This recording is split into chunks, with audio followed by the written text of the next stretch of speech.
So, meron na naman napa-comment dito sa ating David Jones belt bag. Tanong ni Sir Jong, magkano po yan, madam? So, hindi ko po maibibigay sa inyo yung exact price kasi nag-iiba po yung presyo nito. Kasi sometimes nagpo-promo po ito, nagiging mura po ito. Or sometimes naman, yung kanyang mismong price po yung nagre-reflect dyan sa yellow basket. Pero kung interested po kayo dito, yung price niya po is matatagpuan dyan sa baba.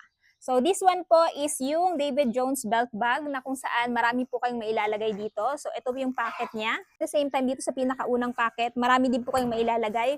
Pwede coins or coin purse. Pero napaka-spacious din naman po. Kahit cellphone, kasyang-kasya dito. At, syempre, ito yung pinaka-main packet niya na may makapal po na zipper. Ayan. So, ayan. Pwede kayong maglagay ng t-shirt, towel. Depende po sa inyo kung anong gusto nyo ilagay dito. Kahit 5 cellphone, kasya dito. Tapos meron pa siyang pa-secret packet.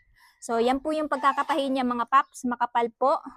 Maging dito. Ayan. Pati zipper makapal. Meron din siyang pa-secret packet dito. At syempre, pagdating sa strap, makapal din po. Kung kinaibahin niya sa ibang mga belt bag, dalawa po yung pag-a-adjustan nyo.